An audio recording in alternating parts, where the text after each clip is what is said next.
your boy Big Miz from the zoo.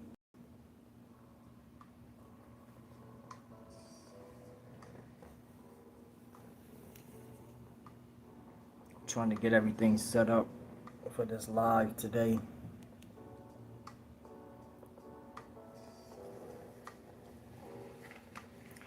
We're gonna get into some heavy topics and everything. And we're gonna go over some frequently asked questions from the chat in the last couple weeks. We're gonna speak about a couple stories that I got looked up for y'all about my experience inside the chain gang, and then we're gonna speak about the death toll in the Georgia Department of Corrections right now. It's at a blaring rate. It's way too many people that's getting unalived in the chain gang at this time. And I'm pretty sure like the count now is probably over like 350 people. And it's actually sad, man. It's actually sad. And I report these unalivings, you know what I'm saying, on different platforms, telling people about the dangers inside of the prison system and how these inmates, these lives, these individuals, people's families, how they're dying at a blaring rate, and the way they're losing their lives is the most diabolical part of it all. Because when I read over these reports before I put it out there to the world, like, it's very disturbing the things that I read, and knowing that majority, like a good percentage, like at least like 40% of these unalivings be from your own cellie, your own roommate, your cellmate, the person that's actually going to be closed in the cell with you. This is the guy that's now taking your life. I mean, it's sad, man, because it's a lot of guys that come in there that are not coming in for no heinous charges. They're not coming in for violent charges, but they're getting enough time and getting sent to these level 5 camps where you're around the worst of the worst. And this is the step before going to high max. So you're around all these close security inmates, and you find yourself in some very uncompromising situations. People are trying you left and right. It gets to a point where you come into a dorm, and as you're coming into the dorm, they're asking you where you from, right? That's all right. Who are you affiliated with? Now they're getting a little bit deeper, because either you're affiliated with some type of organization or gang, and they want to take your property, bring you in the cell, then start G-checking you and seeing what's going on with you. And that's when it gets a little heavy, because some people are not like active at a certain time, and then you forget literature or whatever the case may be, and this can cost you. Claiming that you're something and then you forget the literature behind it, what do you do then? What happens then when you don't know what's going on at the time, or whatever they done changed or leveled up with, or who's over everybody, and you're standing there in the cell like, yo, I thought it was Kabir, I thought it was such and such, and he's like, nah, bro, nah, it ain't. And you can mess around and get poured out or put on the door or viciously assaulted about the things that you don't know. Now, today we're gonna be getting into some questions. Well, what's going on with y'all in the chat? What's up? What's going on, y'all? If y'all don't know who I am, my name is Big Miz from the zoo. I am a prison content creator, and I speak about all things county jail, prison, and chain gang related. Um, I have over like 15 years, probably a little over 15 years of experience doing time. Just I really messed my life up to the point where I found myself in 5 different states doing time, paying my debt to society. And I learned a lot of things in the East Coast in Jersey, where I was locked up in quite a few spots, in PA, Philly, where I did time at a couple spots, North Carolina, in Durham, North Carolina, St. Louis, and Georgia, where I did 2 prison stays in the Georgia Department of Corrections, the chain gang. And this is mostly what I speak about because the things that I saw there was diabolical. It was actually some crazy, crazy things that I saw. A lot of unalivings, a lot of vicious attacks, a lot of people getting hurt. And usually it's the weak or the people that come in as civilians. They come in as civilians and they're just trying to do their time and get home to their families. So they taking other stuff lightly that people will go extra hard for if they got a life sentence, if they got a elbow, you know what I'm saying? Or they doing all day, is what they call it. What's going on, babyface? What's going on, y'all? What's good? Now, I'm gonna get into one of the first questions. These are questions about surviving the chain gang, right? And in the chat, I was asked, what is your mind state coming into the prison, right? And I would say for anyone taking that ride on a bluebird and coming down to any prison, what's good, G? Alright, Slick Beats, what's up? What's going on? On the bluebird, you're riding, you're shackled up, you're handcuffed up, and you're going to a prison, right?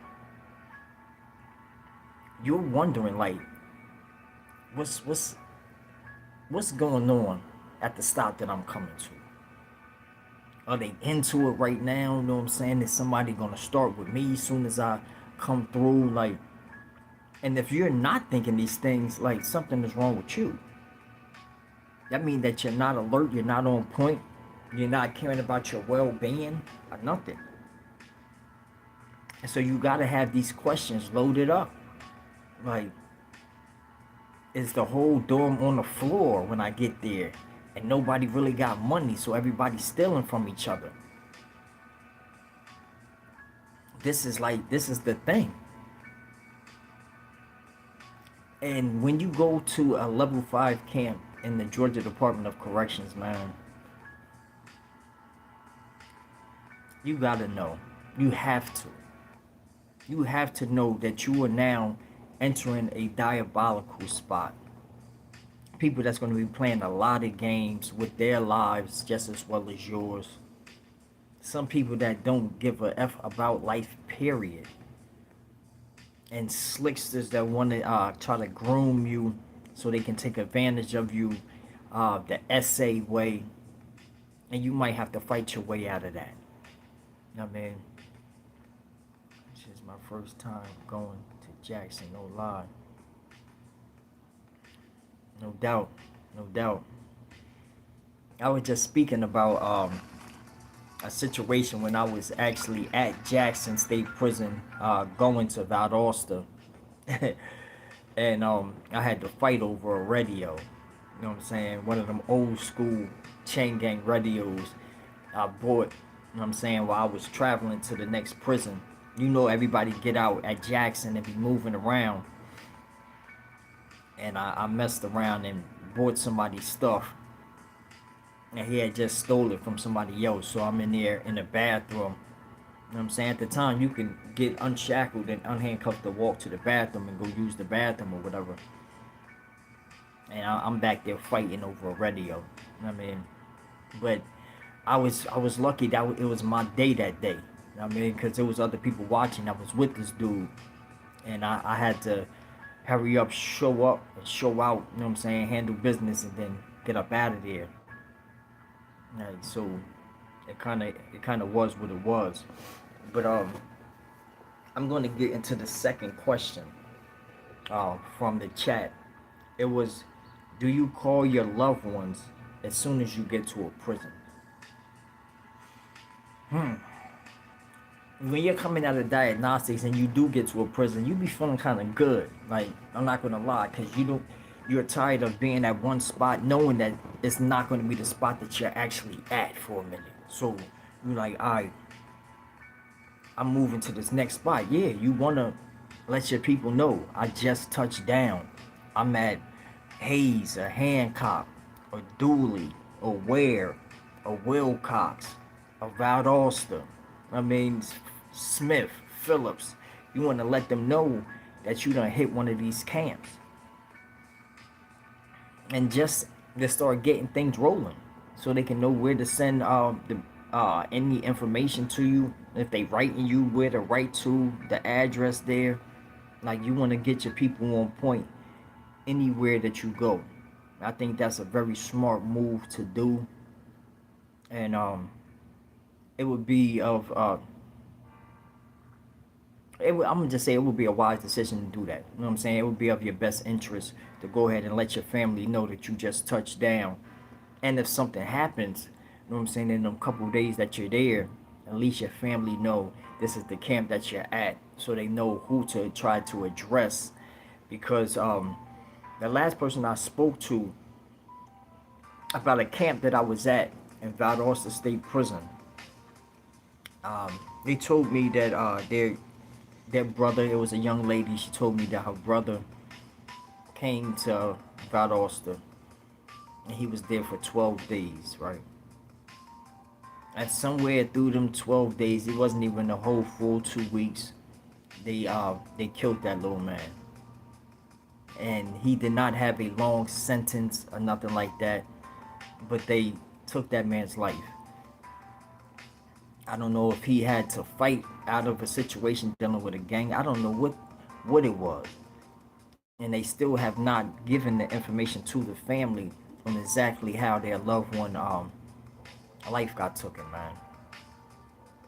And he had a short sentence. I don't know why the Georgia Department of Corrections send people to these different camps, like these very vicious camps, knowing that this person has a low sentence. They're not properly housing people the right way. They're mixing and matching the wrong people together to be living in the same dorm around each other. And it gets bad for the person that's actually just trying to do their time and get out. It's actually bad. Um, let me get into the next question. It says, do you know you have a no? It says, how do you know that you have a good cellie? How do you know that you have a good cellie?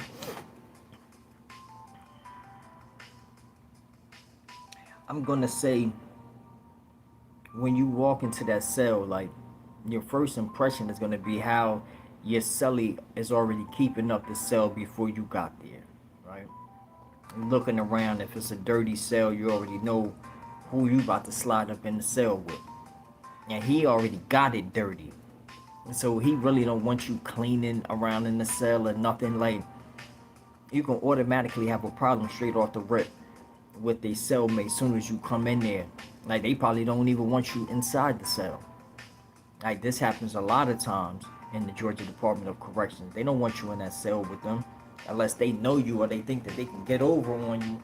Then they like, yo, come on, come in the cell. Hell yeah, come on, bro. You know what I'm saying? You good here. Like, just so they can take advantage because they think that you're weak, and they know that they'll be controlling that cell, controlling the floor, just have you on your bunk in the cell, and they moving around, bringing people in, smoking and drinking, doing all that stuff in front of you.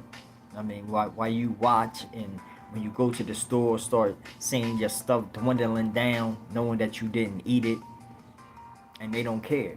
because they thinking that the ending result is they'll be pouring your ass out and putting you on the door, so they don't even care. This is what can easily take place in the Georgia Department of Corrections, man. Like, for those who don't know, hold on, let me give y'all an introduction. This is the same introduction that I received coming to the Georgia Department of Corrections, right? And some people take this story with a grain of salt. Some people say it sounds like it did not happen, but this situation definitely took place. And it was when I was taking a ride to Valdosta State Prison. And people were already talking about this camp on the bus that we was on the Bluebird, and they were saying that this is a wild camp. You know what I'm saying? This camp is turned. It's all these attacks at this camp. Is this, that, and the third, or whatever. And I'm just listening. I'm on the bus. I'm listening to these dudes or whatever. And I'm thinking to myself, like, I don't know none of these cats here, so I only can fend for myself in this situation. There's no other alternative that I have or whatever. But yes, when I came to the prison system, I was Mukmin. You know what I'm saying? I was Muslim, so it's me trying to find out where they are once I get there or whatever, so I can know who's around me. But coming to this prison, as soon as we get off the bus, the warden and his CERT team comes out there. They're yelling all in our face or whatever, and saying what we gonna do, what we not gonna do. We're gonna work. We're gonna respect his officers, and we're gonna say sir, yes sir, and ma'am, no ma'am, or ma'am, yes ma'am, and all this stuff. Like automatically trying to program us on how we're going to perform and how we're going to act upon coming into this camp right here. And after their spill about if we don't work, we go into the hole until we want to work and stuff like that, they let us in the building. And the dorm, well, the orderlies they had right there in administration was a whole bunch of white boys with tattoos all over their face. And they're asking us like, yo, y'all brought something in? Y'all got something? What y'all got? Like, so I knew that these dudes was probably either looking to try to play some type of game, get some stuff from you, saying that they can get it to the dorm and bring it to you, play some games with you, or they were just some drug addicts. You know what I'm saying? And they just was looking for some drugs. And after they handing out these peanut butter sandwiches and some type of bologna shit or whatever like that, like they telling us about the dorms, like, yeah, A building cool, B building cool, so is C and D. But you get to the bottom, it's like, it is what it is. Like, we not down there, whatever. I'm like, all right. I'm like, well, I know I'm probably not going to the bottom, so I don't really care what they talking about. Now they tell us to get our property and go ahead and throw it in the buggy, and then we start going down the walk. And I noticed there was no COs, no CO1 or CO2 taking us down there. It's the CERT team taking us to these dorms. And we get to C and B yard, and people are getting let through the gate, going in there. It's ladies coming out, saying, hey, y'all come this way, what? What's your name? All this, and getting these dudes up through there. And they were straight. I was like, dang. Like, even the women that stepped out, they looked good and everything. I'm like, damn, I wish I was going to A and B. We get to C and D. CERT team calling more names out. Still ain't called my name. A dude comes out of a D. A lady comes out of C, calling the people up. Cats fall off in there. Then we start walking down more. We get to E and F yard. They call my name first. I'm like, yo, like, really? I didn't care, but as soon as they pop the lock of the gate so we can go in the small yard, you hear both of the dorms thumping. Niggas is yelling, they in the day room yelling and Yo, here goes some niggas is coming up here. Yo, where the fuck y'all from? Where y'all from? All this while we walking up. I'm like, yo, I'm actually not even paying attention to it. I ain't stunting these niggas. I ain't looking their way or nothing. I'm coming straight into the building. White guy come out. I mean, he asking who we are. He send us to each side or whatever. And I'm not gonna front. As soon as I came in, it felt a little eerie. I mean, it was probably like 13, 14 people standing right at the door, asking me where am I from. I mean, what gang am I with and all that. And I walked past them. I walked smooth past them. I didn't see nobody that I recognized. I mean, so I walked past them. I go to the cell they told me to go to. But at this time, it was actually like smoking allowed inside of the Georgia Department of Corrections. I go throw my property on the top bunk, and I go in there, I grab a cigarette, I roll me up one. You know what I'm saying? I'm about to smoke because, yo, we didn't smoke the whole time. It was a long ride getting to Valdosta from Jackson. So I'm like, yo, officer, I lift up the flap and went to the booth, lifted the flap and said, sir, could I go outside and smoke real quick? I was like, we just had a long ride from Jackson. I just need to smoke before you let them out for chow. And he was like, all right, go ahead, man. I already know how it is. Go ahead. So I go out there. I'm smoking or whatever. I mean, they had this little thing on the wall right by the door at the sally port that you press, and then it start becoming red, and then once it's blazing red, boom, you get your light that way. And I'm out there smoking. And I'm looking around at Valdosta State Prison, right? And it looked terrible, man. I'm just envisioning everybody outside moving around, and I'm moving around with them at this little camp with just a circle around the big yard. And it's just dorms all the way, like going around. And I was like, man, I'm here. I mean, I still hear the niggas behind me or whatever. They still yelling. And then I noticed somebody coming down the walk. He just bopping, coming down the walk. He get right to the gate where I'm at. You like, open the gate. Yo, open the gate. Open the fucking gate, man. Officer pops the gate. He comes up. And while he's walking up, he's like looking at me. I'm looking at him. And then I turn my head. I keep smoking. And then he's like, I can feel him just still staring at me. So I turned my head. I looked at him. He was like, yo. He was like, Miz, what up, bro? I'm like, yo, where I know you from, man? And he was like, come on, bro. Jersey, nigga. Like, home team, my nigga. What's up? He was like, Plainfield, Emerson, Barlow School. All, like, he's saying all these things that I recognize. I was like, all right, what's up? What's going on, man? You know what I'm saying? And he keep looking down at my hand or whatever. So I'm looking at him. He was like, yo, can I smoke with you? I was like, yo, bro, this right here to the face. I'm saying, you can go to my cell. I'm telling this nigga where my cell is at. Tell him he can go to my cell, but grab the whole pack. Bring the whole pack out. You know what I'm saying? Because I had some kites and some buglers. These are cigarettes that we was allowed to have inside of the Georgia Department of Corrections when I was there. Like, so he goes to my cell to go retrieve the pack. And this man comes out like 5 minutes later and was like, yo, bro, what cell you said you was in? So I told him again, yo, go across the big floor, go down them steps, go right to the corner.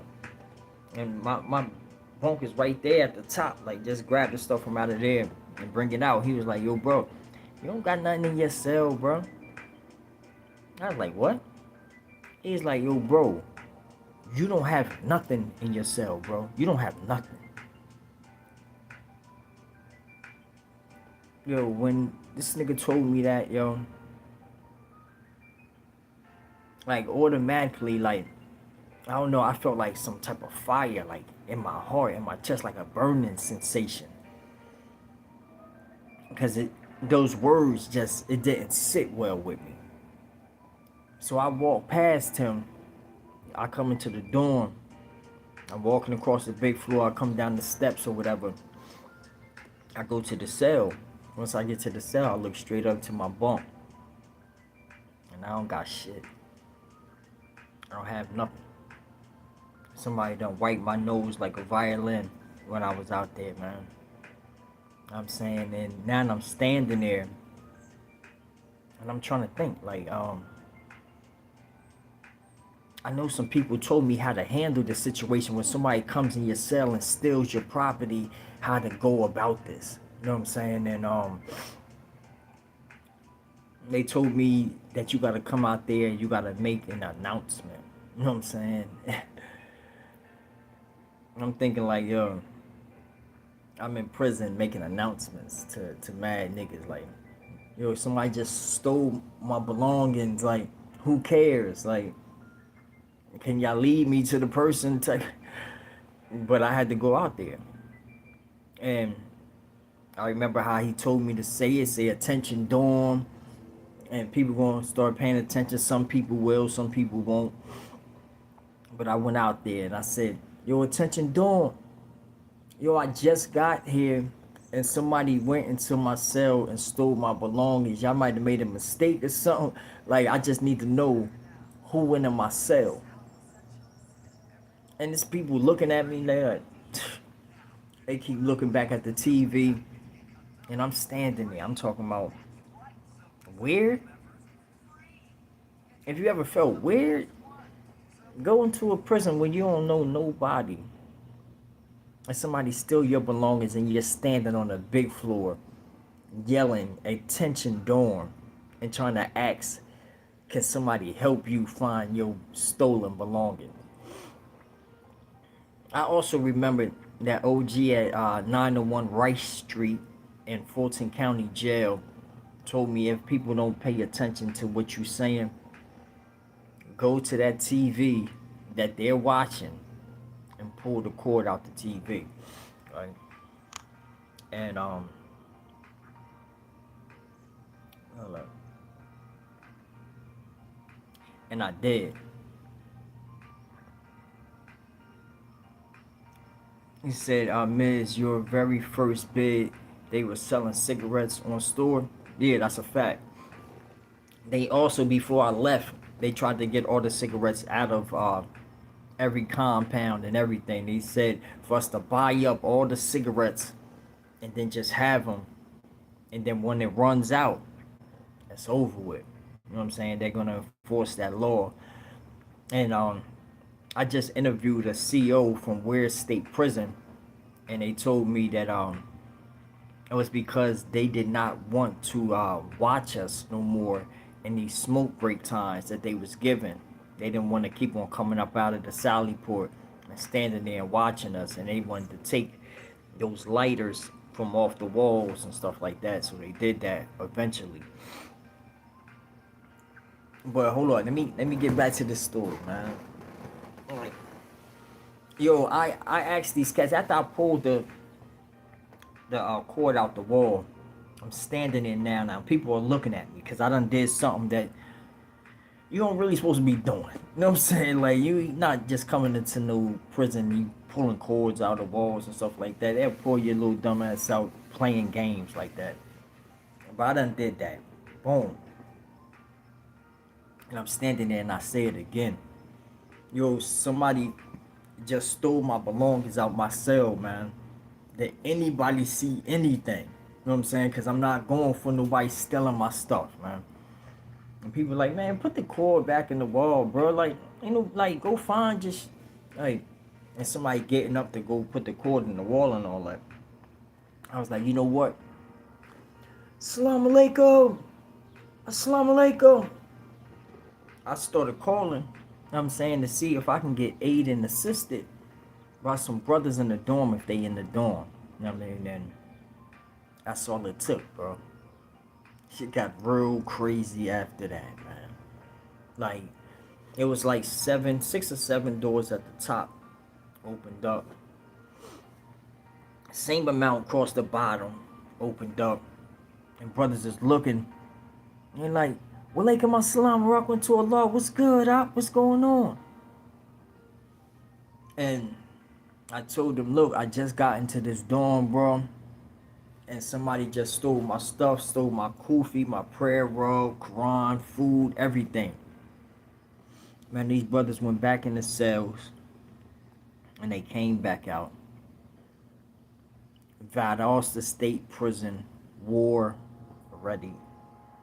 Towels around the neck, jackets on, swords out like bone crushers, machetes, gold rods, belts with the locks on them. Like it got really crazy after that because the brothers came down to me and I remember the Amir of the dorm, little short was asking me where did I just come from. I told him where state prison, and he was like damn, bro. And he looking, and when he turned back, he said, "Yo, Muslims' property is sacred. Ain't nobody gonna be stealing no Muslim property. They ain't gonna be stealing nothing from no Muslim." You know what I'm saying? And he was looking so angry, showing more aggression than I was. But he told me like, "Yo, we're gonna have to go door to door. They not gonna like it, but we going door to door. Once we find your stuff, we gonna pull dude smooth out and we putting them on the door. He up out of here." So I was like, I didn't care. I just wanted my stuff back. But I didn't know just how much they didn't like people going from door to door and going into people's cells looking for stuff and all that. I didn't know that they wasn't really feeling that. I didn't know that. But I went door to door going into people's cells and I'm trying to tell them respectfully, like, yo, I gotta check your cell. You know what I'm saying? Just to get that out the way because we need to find this stuff. You know what I'm saying? Like, hold up. I was at Ware State 2 in 2017, then went to Macon State, then Montgomery State. Okay. I went to Ware State Prison twice. I mean, I went there twice. But I never been to Macon or Montgomery or nothing like that. I mean, um, we started going to the different cells or whatever.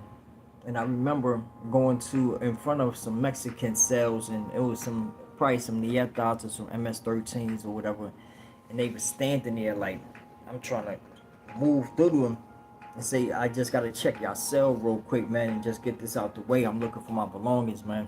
And then sitting there just looking at me, and I was like, man, like they just ready for the BS, whatever it is, like. They was ready for it. I checked they cell, there was nothing in there. And when I was walking past them, they was asking me, did you find anything? Huh? Did you find something? And I just had to look at the one that said that, just in case, just for future references.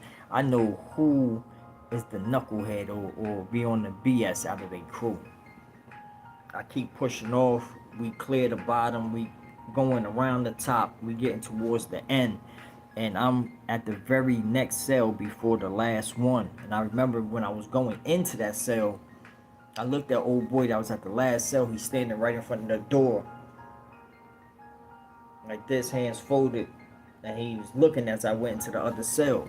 Dawson cat, like 6'3".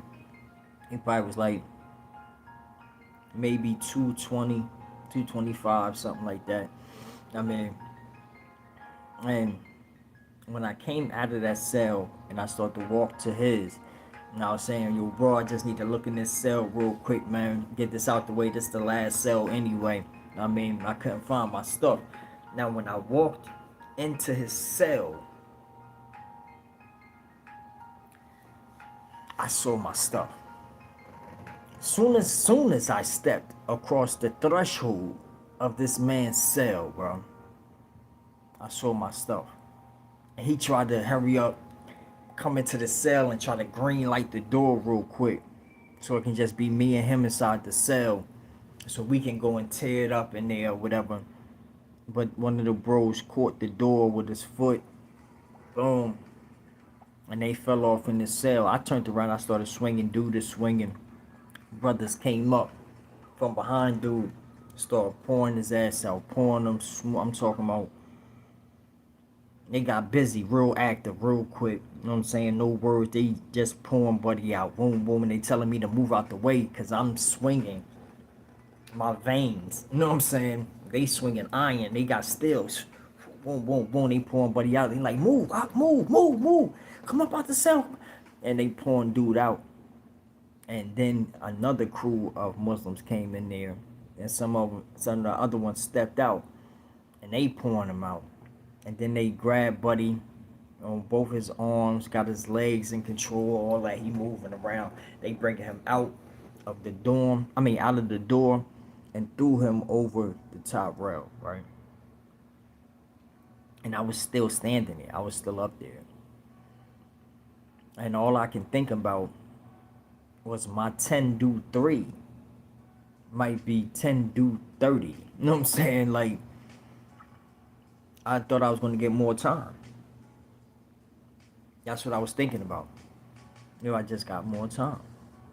Because I'm involved in this situation. It was my belongings. I'm definitely involved.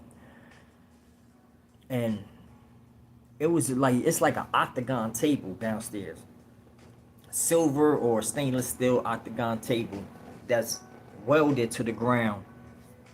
When he went over, boom, he hit that. Now he's laying down there. People looking like, oh, some people going into their cells, closing the doors down and all that, because they know once the officer looks, he calling the code and all this is going on. Now this stuff is taking place kind of fast, and the brother came up to me. He asked me like, yo, how much time you got? And I was like, a 10 do 3. You're like, so what you down here with us for, bro? We all got life, He was like, look, these boys about to come down here, man. They about to come down here shooting and everything. Like, go to your cell, bro. We're going to tell them that we did that. You know what I'm saying? Because there's zero tolerance still in this dorm right here. I was like, Shakran. He said, F1. And I walked to my cell.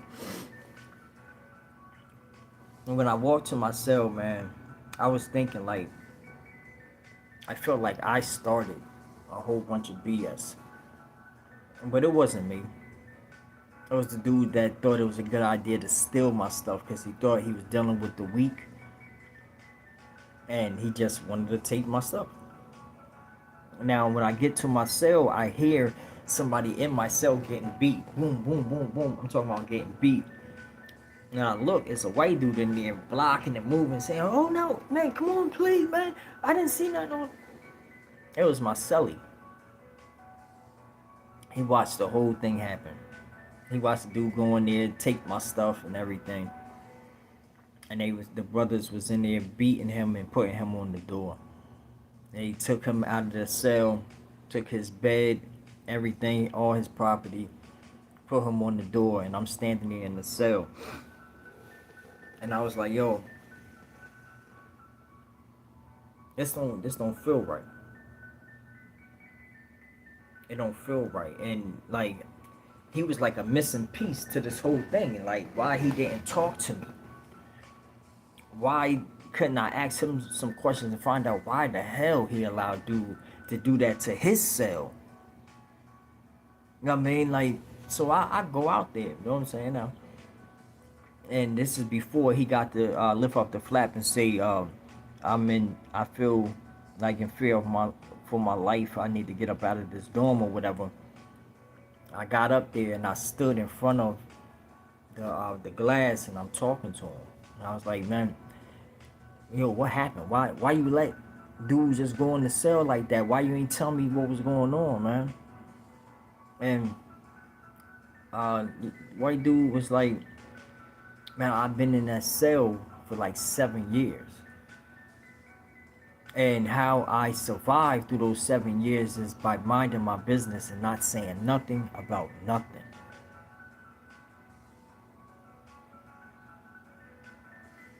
I thought about that. Like, really quickly. I thought about it and I was like, you know what? 7 years, this is my time doubled. And he's been in that cell for the time that I got to do all the way around. I said, bro, come on, get your stuff. And I started helping him with his stuff and got him off the door. I don't know if y'all hear about people getting put on the door, you know what I'm saying, by different prison content creators or whatever. But you probably ain't gonna hear people say that they went and got people off the door.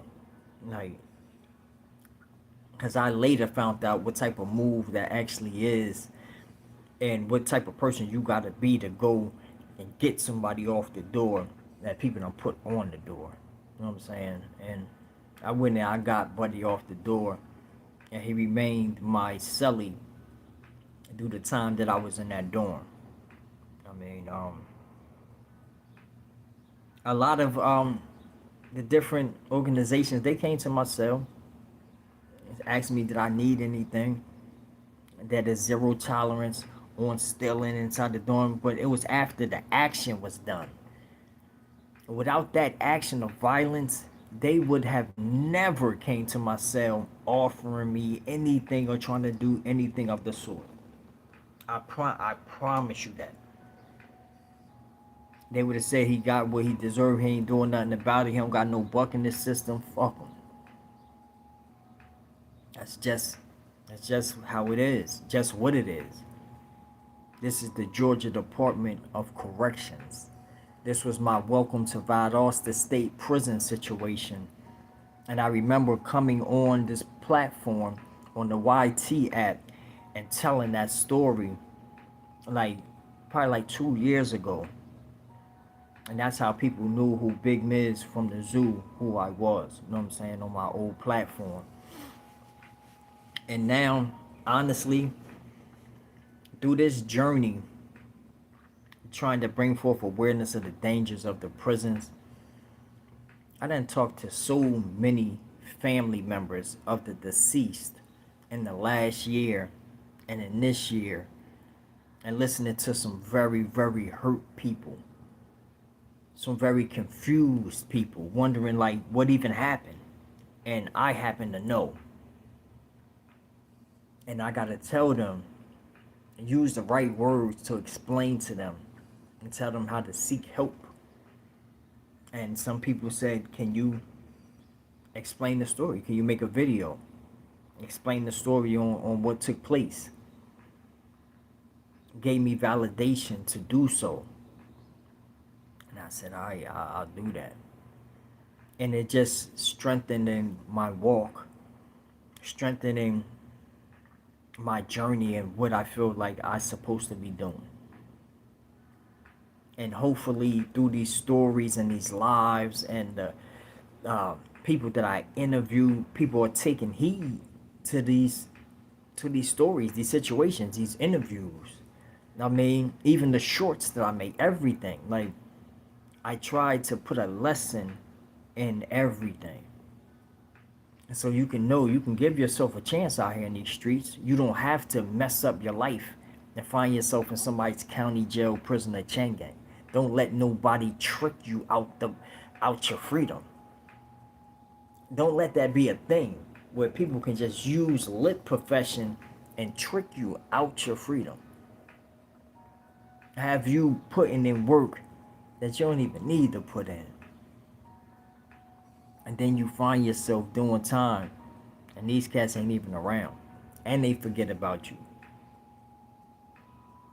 They don't help you. They not even on that type time. They're not built that way. Where if you disappear, you're still fondly thought of and people are trying to make sure you're straight and your family or your kids is straight. They're not trying to do that.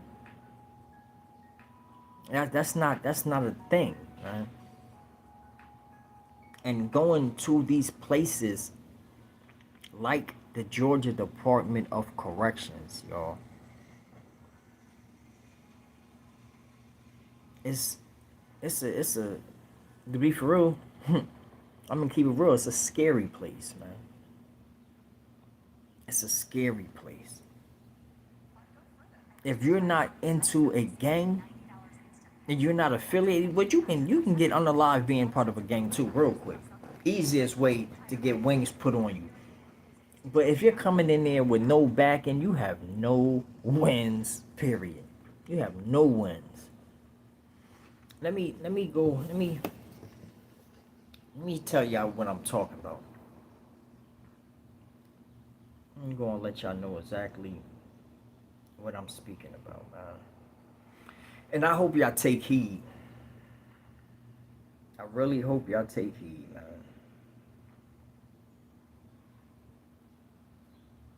All right.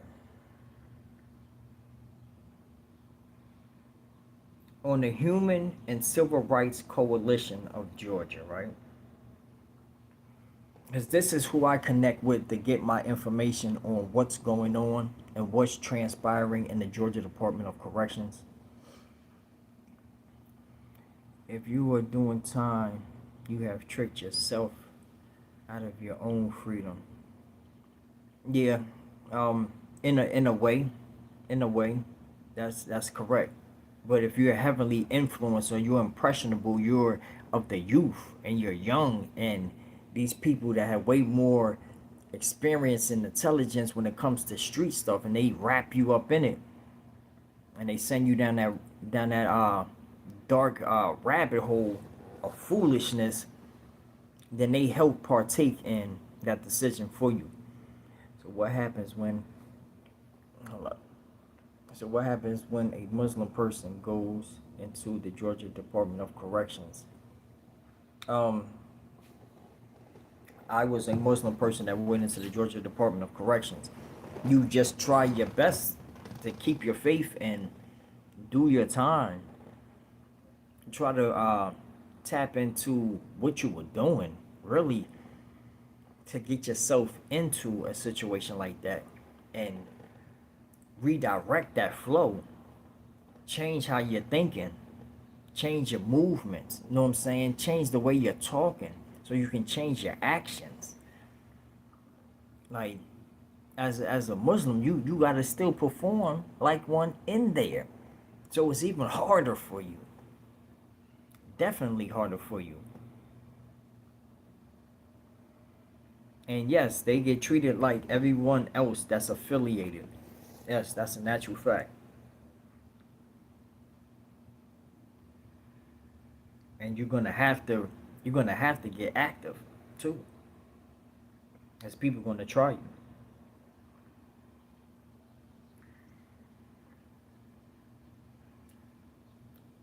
I have some photos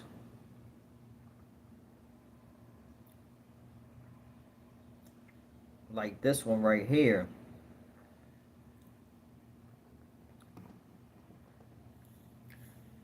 This is a bathroom. This is a bathroom at Valdosta State Prison. Well, the shower. This is the shower area. You see the nozzle back there, but somebody is living in that shower because that shower does not work. Somebody's actually living in that shower right there, man. Um, this is how they got things looking inside the Georgia Department of Corrections in Valdosta State Prison. This is Valdosta action all the way.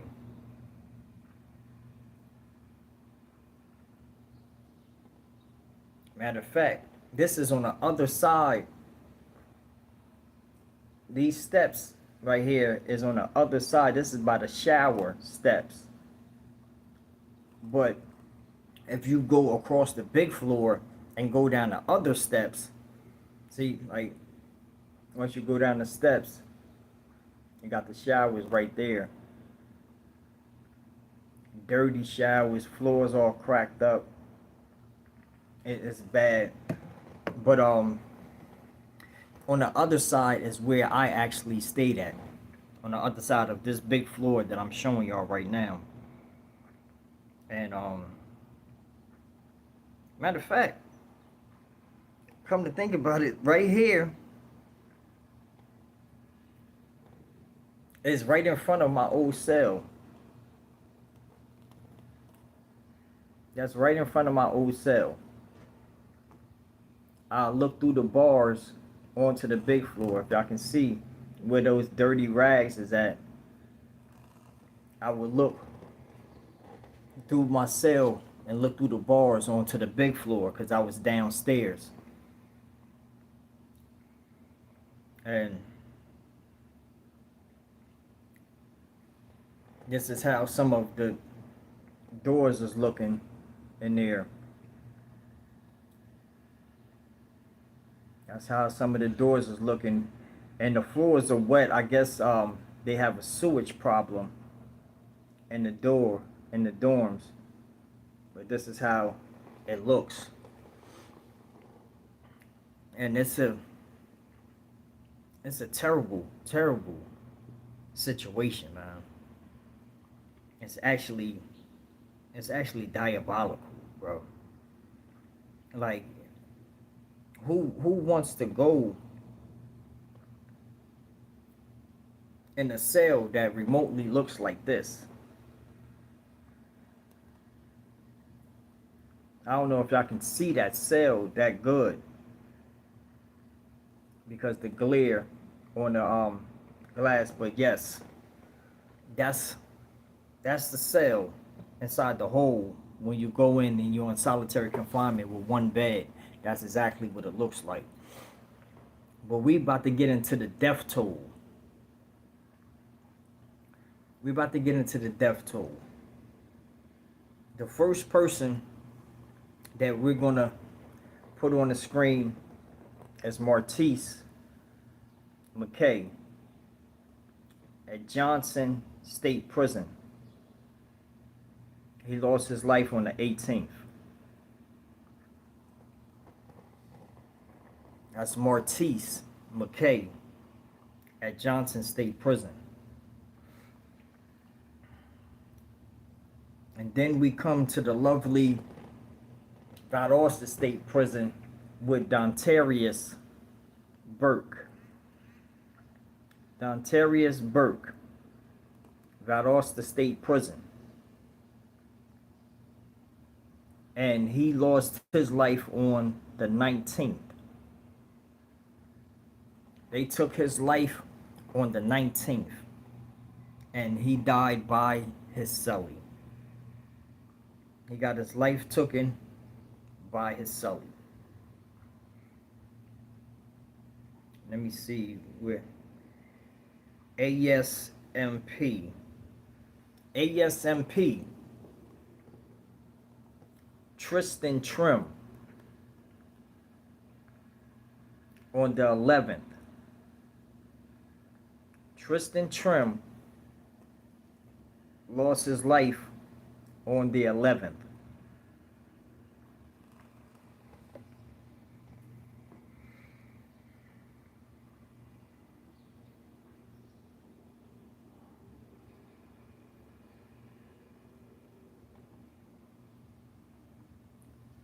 Jacory Pearson, Hancock.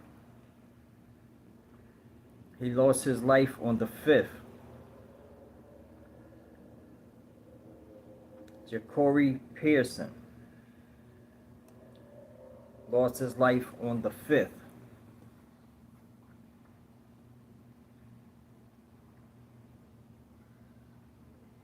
Matter of fact, hold up. Let me give a broader spectrum on how this thing looks, man. If y'all can see this list, because this is the list that I'm going to be reading from.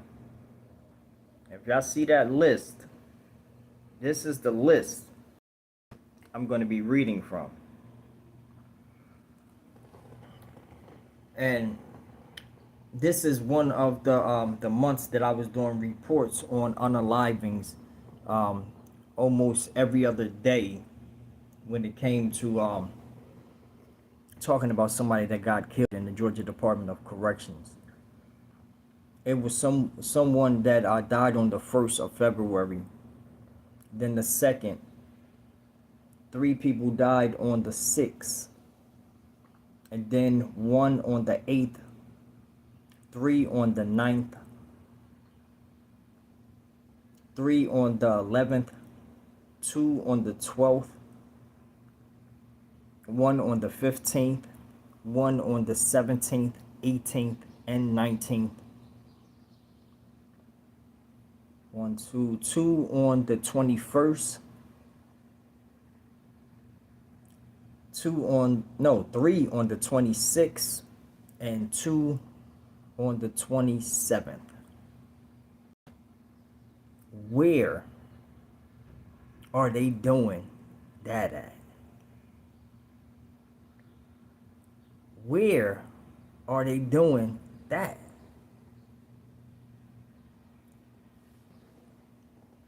You got your life. You got your life flights landing on the yards at Macon. This is right outside Macon prison. Life flight is landing to take somebody to a hospital where they can get major help done because they got poured out way too bad and they're probably clinging on to life. So life flight is a helicopter that lands at these prisons to get people some major help before they lose their life. And it's not working out for them. It's not working out for them at all. Here's Michael Peskel. Lost his life at Johnson State Prison just last month on the 15th.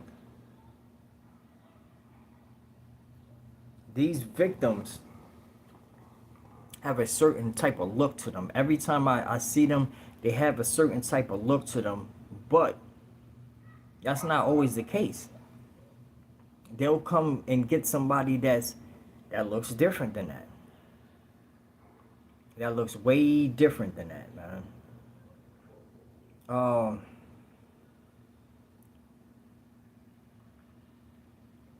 What does it say? 30 minutes ago, there were 2 life flights at Wheeler. 2 life flights at Wheeler. And others possibly hurt and transported through EMS. 2 people clinging on to life at Wheeler. And there was other ones that had jumped into the ambulance to go to a general hospital. This is your Georgia Department of Corrections. This is what's happening on a daily basis. Programs and non-profitable organizations that get people to say, hey, we need to hear these 911 calls. We need to know about these 911 calls and what's going on. Because how in January alone, it starts off with a total of 35 deaths in Georgia prison in January alone. In January alone, 35. So that's more than a body a day. It was only 31 days in January. It was 35 deaths.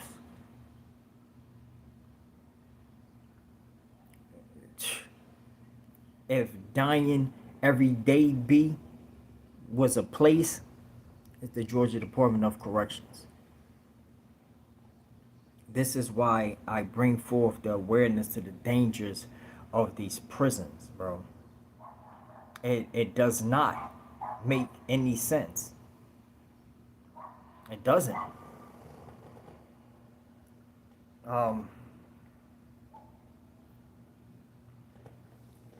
Sergio Hernandez, Valdosta State Prison in February.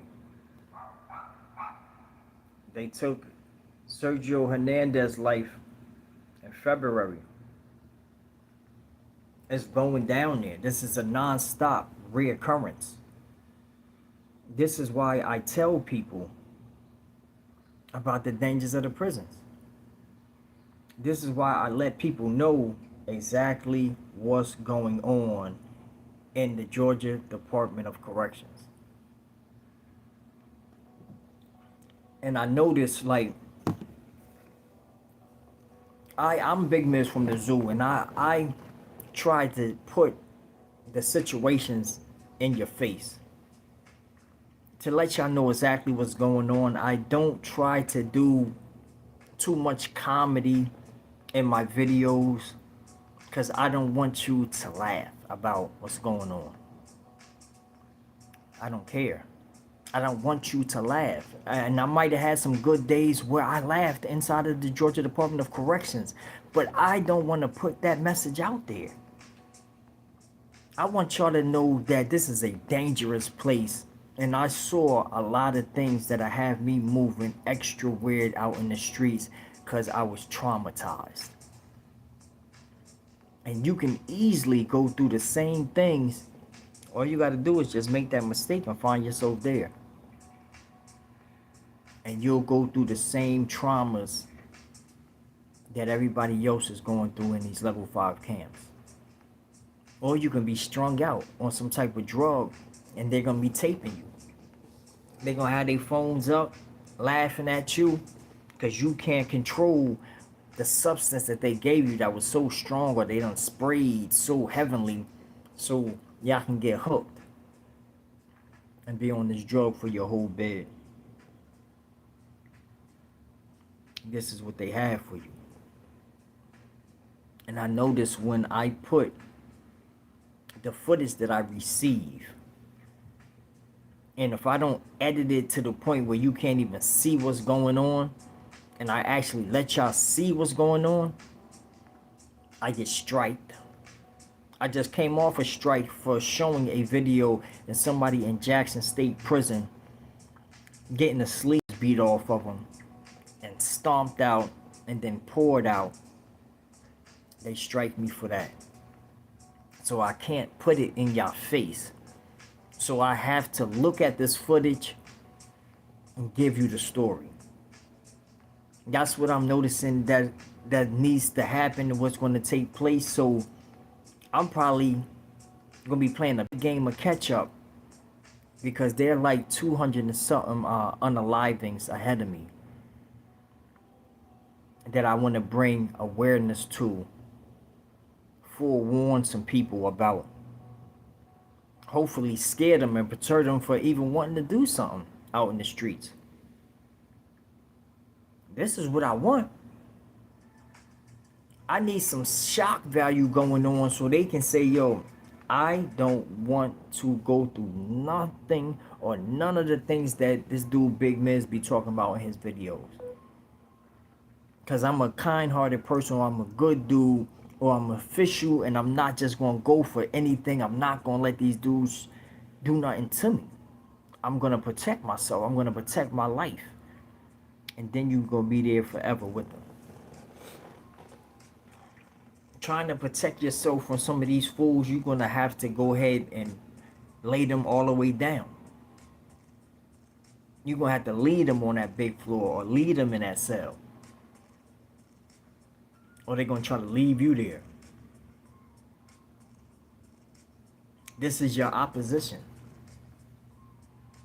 These are the choices and the opinions you have to make. So before you even go into somebody's county jail, prison, or chaingang, you can do yourself a major justice by don't get involved in no knucklehead business. Don't get into no spouse issues. If you hear it coming and you know that this person is liable to go ahead and flip the whole script on you, you might just want to get away. You might want to take yourself out of that situation because it looked like it ain't going to work out for you, and you're going to mess around and be doing time over that person. Or somebody trying to rage bait you to a fight or anything. That can escalate. If you see a sibling acting a fool and contesting you and all that, that can escalate. If you're having troubles with alcohol and then as soon as you drink, you turn into Hercules, you want to be the Incredible Hulk and all that, like, that can send you there. All you got to do is have some substance that you're not thinking right, and you'll do some irrational things. And then you're going to find yourself where the irrational is at. That's a natural fact. And then you'll just be being competitive with people of your kind. You got to switch it up. You got to give yourself a chance. You have to. Or things are not going to work out in your favor. You got to give yourself a chance. And that's on any level. You got to do that for yourself. Listen, for the people that's in the chat right now, if y'all have any questions for me,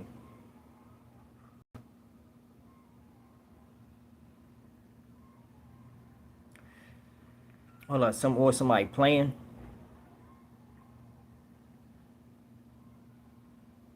Yeah, I don't know, like, I don't care about none of that nonsense talk. Like, I'm not with none of that. I'm not with none of that.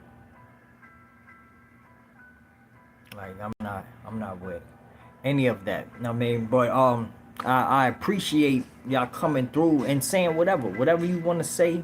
Go ahead and say it. I mean, because I already know the places that we can meet each other at. That you wouldn't say that. Or I wouldn't allow you to make a career out of that. And I hope that sinks in. I mean, because I'm not going to say what I would do or anything. There's the element of surprise, motherfucker. I loved it. If y'all have any questions about like the places I've been, the other places I've been to, or if you have a specific question on what I actually have saw, y'all let me know, and I'll tell y'all about it. You said, how hard is it to keep your nose clean in there? If you talking about literally keeping your nose clean, like not sniffing no drugs, or you talking about, you talking about not getting in trouble? Which one you talking about, Mr. Martin?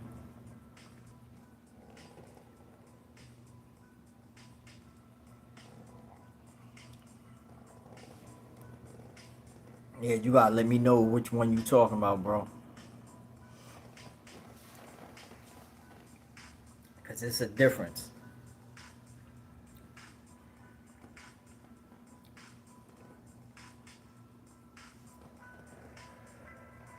Um, if you get a job and on your OMS schedule, you got something that can keep you away from the dorm, and you missing a lot of the BS or whatever like that. Like, I think you can stay out of harm's way. I think you can stay out of harm's way, man. And you're gonna have to press your cell, like press your bunk is what I call it. But you're gonna have to do that so you can miss a lot of the stuff that they arguing about or they're gambling over out there that can cause that type of situation. What what's worse, prison or military? Um, Military with the forces, with the guns, bombs, missiles,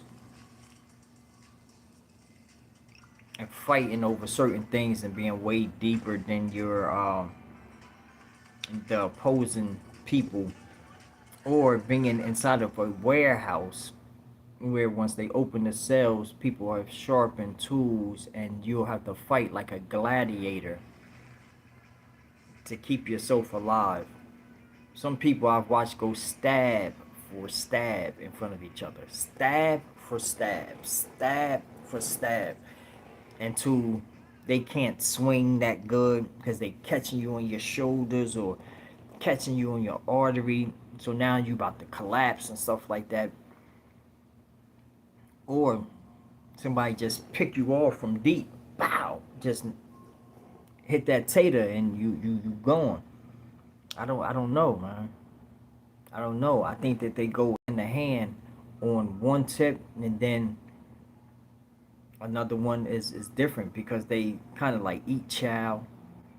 They try to conform you to this mind state or whatever, and they do that in jail as well.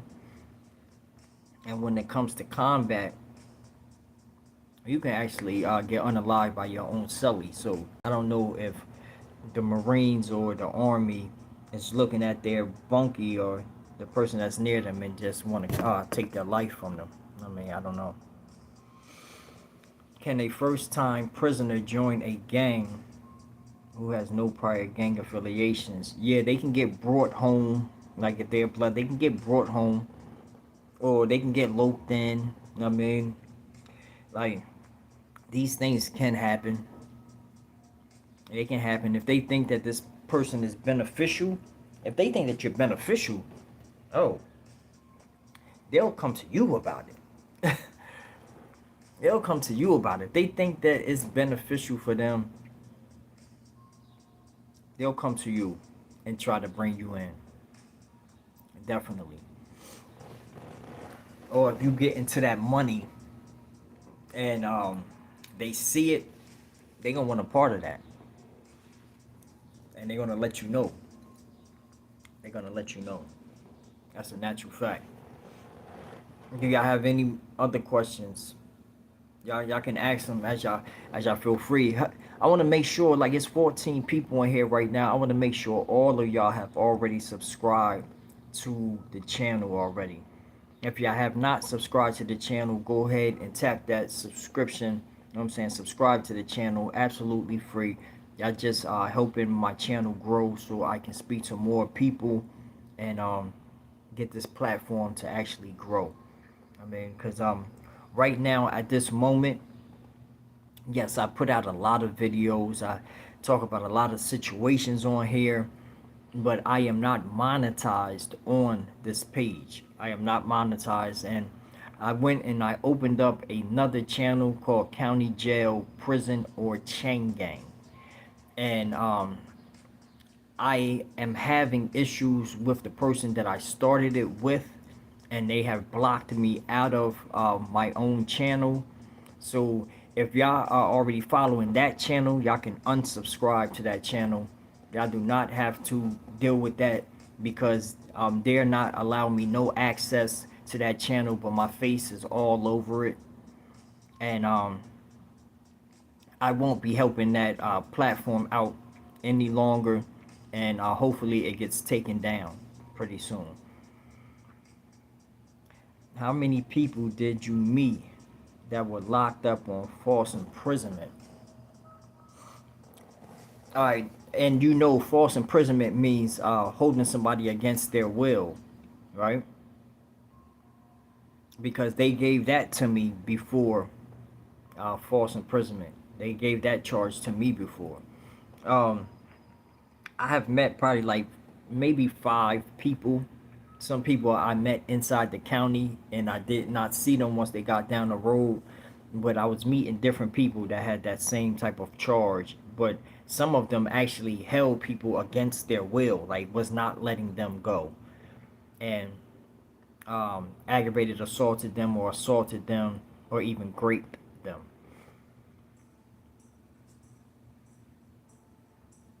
Said teach us about Crips and Bloods so us hood kids can grow up to become in gangs. Um, I don't do that. That's not my plight. I'm not gonna teach you about how to be a part of a gang. I'm gonna discredit any gang situations or any gang ties or anything of the sort. Even though I do have family members that do partake in that, I don't. And I don't want no parts of it. I won't be riding with them on no occasion or anything of that knowledge. You know what I'm saying? I'm not beat for none of that. No, I'm dressed in red. That means that I like the color. This is a fear God hat and move in silence shirt. It has nothing to do with no gang ties, no gang affiliations, and I just would denounce all of those allegations. You know what I mean? If they ever came my way. Like I'm on here using these platforms as a podium to tell people about the dangers in the prison system, excuse me, and what you can get into and how you can easily lose your life. And I'm trying to perturb people from even doing anything stupid outside in these streets to find themselves in somebody's county jail, prison, or chain gang, man.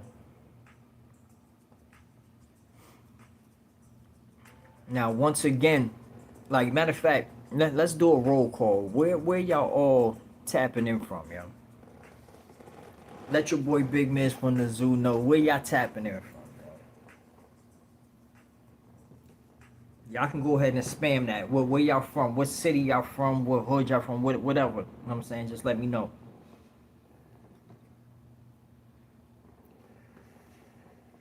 Charleston, South Carolina, LA. Okay. Ohio, Columbus, Ohio. I met a wild dude from Youngstown, Ohio, inside the prison system. Crazy, bro. This dude used to howl like a damn wolf when he working out. He'd be howling, big, stocky, muscle bound. Motherfucker, he was wild as I don't know what. Where else y'all from? Y'all spam where y'all from. This a roll call. Spam where y'all from.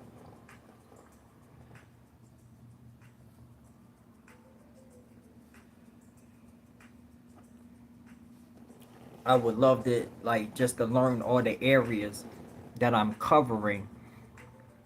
That's tapping in and checking your boy Big Miz from the zoo out. I would definitely appreciate that. Buffalo, New York. I said y'all all criminals. I doubt it. Buffalo, New York get down though. You know what I'm saying? They get down. But if you go statistic wise, it ain't all criminals. It's people that tell on you out there, yo. You gotta know that. It's more upstanding citizens in those houses that's decorating all those blocks, these homeowners and everything, and they're not affiliated, bro. They'll tell on you. They'll call the cops. They'll call them on you, bro. They'll call them. Understand that. Please know that. Please know that. You'll never get that confused that they not watching. You'll never get that confused. And once again, if y'all not already subscribed to the channel, go subscribe to the channel. Come right back and let me know in the comment section that y'all subscribe. Just be like, yo, Big Miz, I did it, yo, it's done. Subscribe, bro. Subbed up already, or whatever the case may be. Come to the east side and you'll find out the hard way. Ah, I like the sound of that. Cool Cats Love. You know what I'm saying? Did you find out the hard way? Because it sounds like you might be letting me know by experience that you had to find out the hard way. It's just the safest city in the world. Yo, y'all wow. Yeah, wow. Once he know it's not all about that, and even like typing that in the chat, like I don't know how far you gonna go with that, killer. You know what I'm saying? But do what you gotta do. He said, bro, I grew up in Buffalo. No doubt. No doubt. No doubt. When do you guys do collabs? I'm down. Oh, Boston Bill, what do you do, bro? What exactly do you do? Because I'm open for interviews if you have done time and you have like an interesting story behind it. I mean,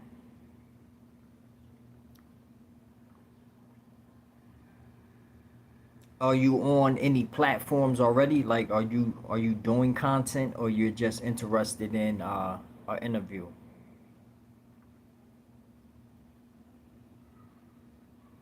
And say you do recovery on there, YouTube. All right, no doubt, no doubt, no doubt, no doubt. And like, where have you done time? Where have you done time at?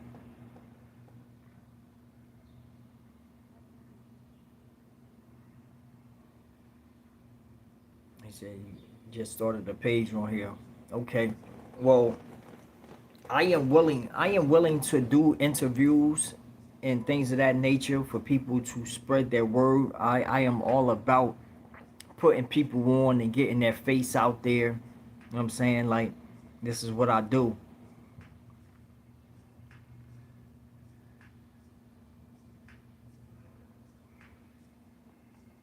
Okay. Okay, okay. Hold up. And this is just for the record. I'm gonna put my business line number out there. I mean, once you get this information, you just go ahead and text it and let me know exactly who you are, and probably put in there that you want to do an interview. And this is just for the record, the business line to do interviews with Big Miz from the zoo. You have to call in at 856-250-3094. That's 856-250-3094. And that is the business line for your boy Big Miz from the zoo.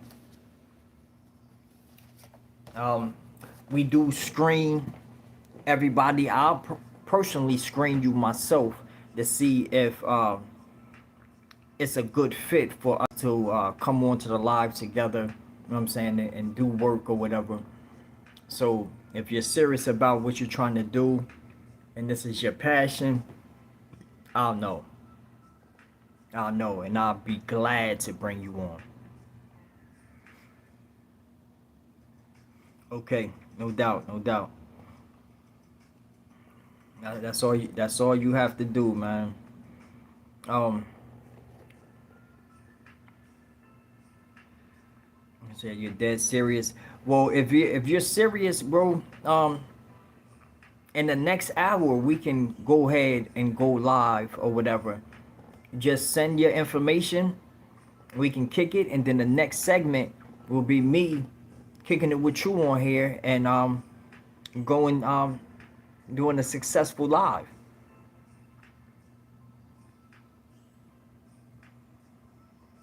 I understand. I understand. If you can, you said you're working today. Okay, okay, okay, okay. Well, just let me know when you're available, and you like it'll be a part where you'll have to send over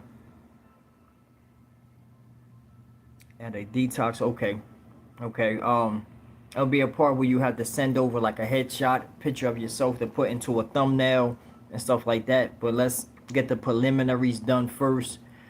Tap in with me, and then we can see what we can do.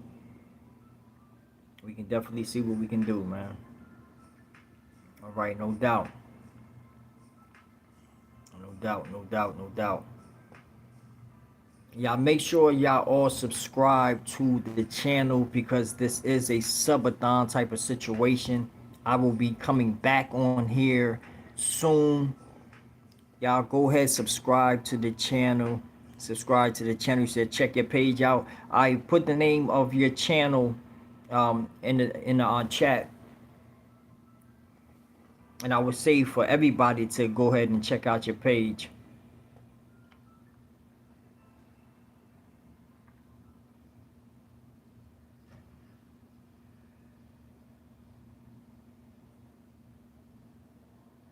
at Boston Bill. Okay, okay, I got you. I got you, bro. You know what I'm saying? We good. You know, I am about to sign off of here. and I'll be coming back on for the next segment in a minute. You know what I'm saying? It should be a good interview that I'll be doing with someone else. I mean, just stay tuned with it. And if not, I'm gonna be coming on here doing something kind of off the chain or whatever. Y'all just stay tuned. This your boy Big Miss from the zoo. It says rehabilitation, mental health issues, and all that. Okay, no doubt, no doubt, no doubt.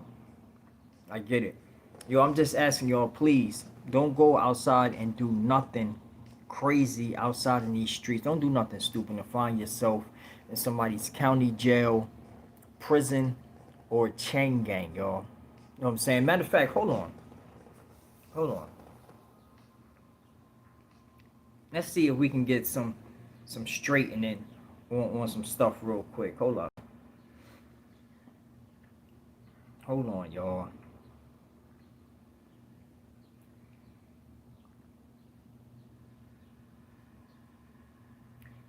He said just 60 years old now. Okay.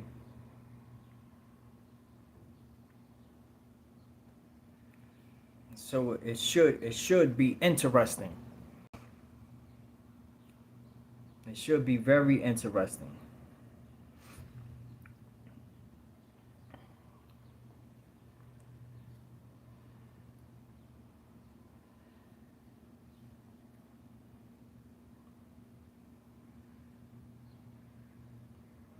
Hold up. Something is going on with my phone, he said for sure. Yo, what's going on, man? You tell me, bro. You ain't called me. You said I ain't called. Yeah, you ain't called me. I Nah, figured you was mad at me. huh? I figured you was mad at me. Nah, I actually was just waiting to see what you was gonna do, how you was moving because you was having issues with your phone. You know what I'm saying? So I was like, I just sit back, bro. Nah, it wasn't. Nah, see, the thing about that day was I had remember I told you I had that big interview that day, Uh huh. and I had all my stuff set up, and like we was ready to go. He contacted me. He said he's ready to go. So I started. I did all the settings and everything, and I was waiting on him to join the room, and he had paused with his phone. He said something about he couldn't. He didn't have a Google account and all this shit because he just got out of prison and shit. Okay. So, he's not used to doing all that shit. So I'm sitting there waiting for him, and like hours go by. He's sitting there saying he can't do it. Fucking the phone freezing up and all kinds of shit. So all my shit was set up already, and my phone was already on waiting for him. It was at like 70%. You know what I'm saying? Yeah. So by the time like when he didn't show up, I was like, fuck it, I'm just gonna do this shit with Miz. So by the time I got on there, and me and you was doing it, I was at 70%. And then me and you talking, and I was telling my story, and the whole screen goes dark. I'm like, what the fuck? This shit ran out so fast. I don't know. Usually I let my shit charge before I do a live stream or whatever. Mm-hmm. But that fucked me all up. So I figured you was mad about that. I figured you thought I did it on purpose or some shit. So I came back and I charged it off. I left it on the charger. I really don't like leaving it on the charger because it overheats and shit. Yeah. And I just did the interview with him. Yeah. Somebody let me know. Like after I got off the live, I was like, "Dang, that was kind of crazy or whatever." And I kept talking for a minute, and I was like, "You know what? I'm signing off." I signed off the live, and then I was going to go to the bathroom and start setting up for something else. You know what I'm saying? A different segment. And somebody hit me like, um, didn't your guy that you do the lives with say something was wrong with his phone? I was like, why? Who is this? Like, and like Yeah. people know No, my it wasn't on my business phone. This line. shit just died. And by that time, my girlfriend, she was already on the line. She was looking at the shit. She showed me. She said, "You froze up." I said, "I know. My fucking phone died." Yeah. I was like, "Well, shit. He probably gonna end it anyway." So I'm sitting there charging my phone up, and the guy hit me up. He's like, "Shit, you ready?" I was like, "Fuck." So I just left it on charge and just fucking Yeah, I can dig it. I can dig it. Now Um, I know what it looked like. It probably I didn't look at it. Yo, I ain't gonna lie. I didn't look at it when you say it like that. I wasn't seeing it from that point of view. You know what I'm saying? We seen it from 2 points of view. Yeah, I can see how it looks from that point of view. Yeah, yeah. yo, I wouldn't have known actually. You know what I'm saying? I wouldn't even have known, like, if that person did not hit me up ASAP and was asking me something, and I was like, what, like, because people do stuff like that. They try to bring division or try to, like, incite a thought in your mind or whatever. And I was like, what you mean he's back on? I was like, hold up, let me look at my live. They were like, not with you. And I was like, oh, I ain't gonna you know lie. what I'm Yeah, I saying? ain't gonna lie. I didn't want to get back on. I was like, damn, myself stupid as shit. Fucking my shit. Fucking did that in the middle of a story. But when he hit me up, yeah, we already played this all day. You know what I'm saying? So I Mm-hmm. was like, shit, I gotta do this shit because that's like the I thought that interview was gonna be big. I mean, it was alright. I ain't gonna lie, it was alright. Yeah, that's Nah, man. but That's man. It is what it nah, is. I ain't leave. I didn't want you to think I left your thing to go run and do that. No. If that was the case, I would have just told you, hey, yeah, it's been like an hour. We gotta sign off. You know what I'm saying? I didn't know because when my screen went dark, I thought I had enough time to tell the story quick. Because if you go back and you rewatch it, I'm like, oh shit, my screen's so black. And I Mm-hmm. start telling my story. I'm just crazy to tell it because I was looking for a charger. I ain't have one down there. So I thought I had enough time to tell my story quick.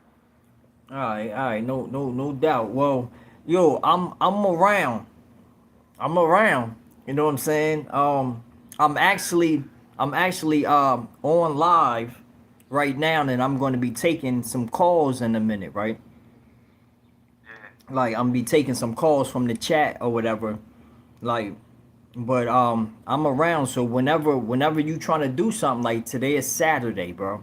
I mean, Yeah, we do some. It's just fucking, I ain't really been, to be honest with you, I've been trying to do this fucking story. It's been, about almost 7 days since I put my last story out, and I feel like I'm way behind on that shit. And this one give me a lot of problems. Like the editing is crazy. It's mm-hmm. fucking crazy. Yeah, So I done yeah, but found a new way to do my videos too. Like, but it takes a lot of editing. You know what I'm saying? yeah, so I'm trying to save up for this laptop, yo. Doing it on your phone is just a hassle, yo.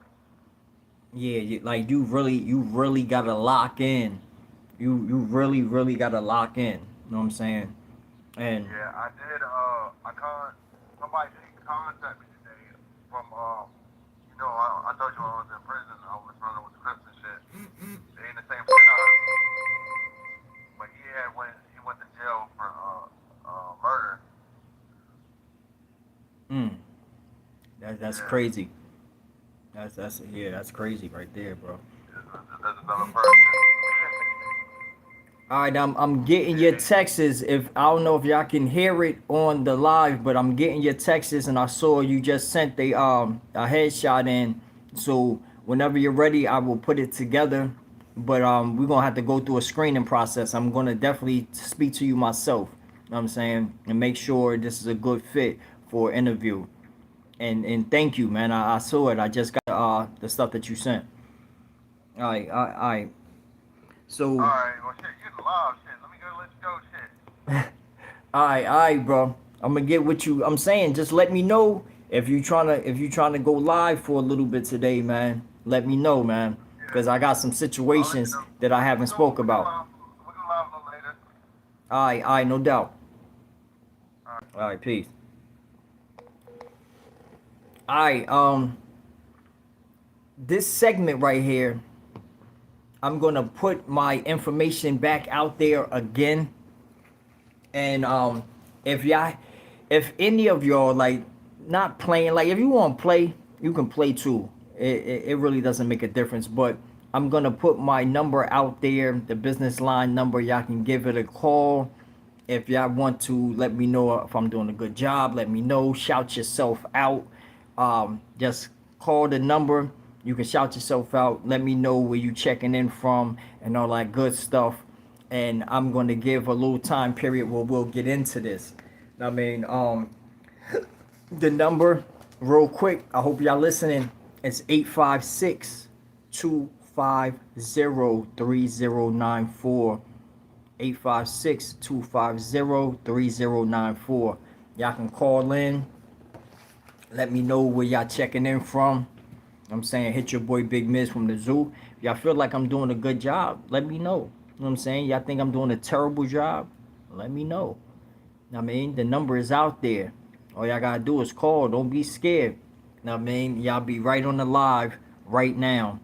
I'll be taking calls. And Bill, you said you have some wild stories.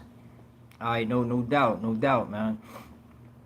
Are you eligible to make a phone call at this moment?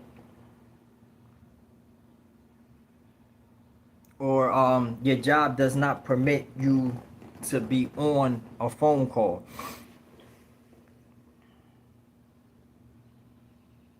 Let me know. Let me know.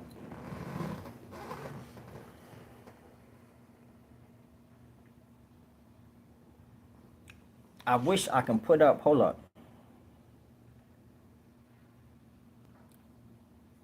Hold up.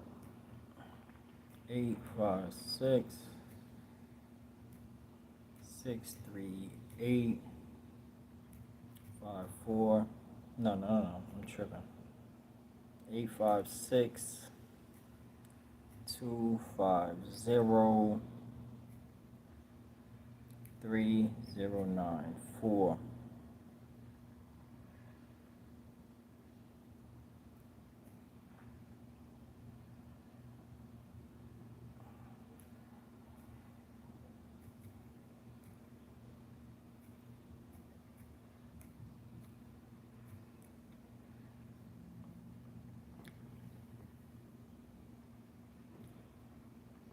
Alright, so it's right there.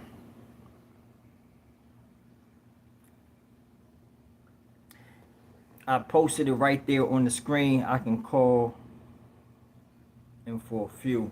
Okay, no doubt. I have the number set up right here. I have the number set up right here so y'all can call in, you know what I'm saying, and kick it.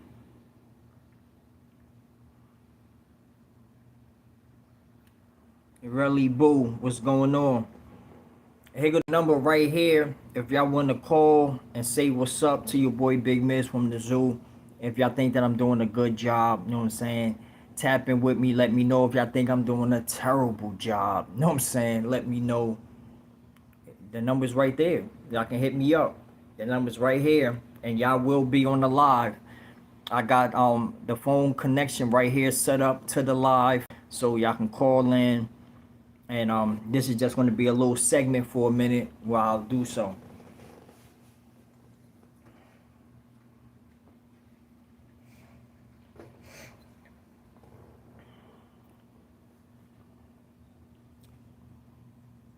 Miss Hunt. Here we go. Here we go. Here we go.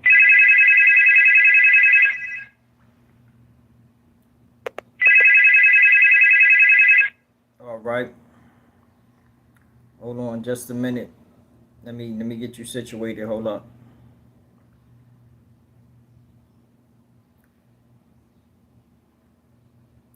All right. Hello. Hello. Hey, what's happening? I want to introduce myself real quick. I'm Bill. I go by Boston Bill. I just actually spoke to you on your live. How you Yep. doing? What's going on, man? Yeah, not much. I'm chilling. I've been watching you guys. I just started my channel like a month ago, and I've been sober now 15 years. I was caught up to slinging. I was selling coke and heroin, and this is back in the day for a minute. Because like I said, now I'm 57 years old. This is back between when I was 22 Uh huh. 38. I got 5 separate incarcerations, and I definitely got some good stories, man. All my boys were like in Fed time, upstate, county. My dad too. Like if you check out my channel, you'll see like in my description, my father was kind of a businessman in Boston. He owned like a bar room. He had a big old mechanic shop, but he also was involved in the other style of our side of things, and he was caught up with White Bulger. He was in the Irish Italian organization is what I say. I don't just put the word out there, but you know what I mean. Yeah, I understand I fully. was born and raised. Yeah, I was born and raised in Boston all my life. I still actually live here, and now I'm just like I said, I'm 57. I'm retired. I work like a part-time thing at a detox. I am on the methadone clinic. I've been clean since, let me think. I started back in 2008. I got on to Suboxone for 11 years, and when the pandemic had hit, I switched over to the methadone clinic because they shut the country down, obviously, and that was the only option I had. And like I said, I'm definitely interested in doing a collab with you guys, something like that. I don't know how you guys do it exactly, whether you have them like you do the split screen collabs or you just do a call-in type thing. Like It probably would be a split screen collaboration. Okay. Okay. So, like I said, what do you go by? You go by Miz or Mike or Miz. Yeah, Miz? Miz. Okay, I was in with a Miz. That's why I said Miz. I was like, oh no shoot. But like I said, I'm definitely interested. I got a lot of good stories. I've done a lot of things in I call it my criminal career. I mean, it's back in the day, but like I got hemmed up in a big suite. It's all out there.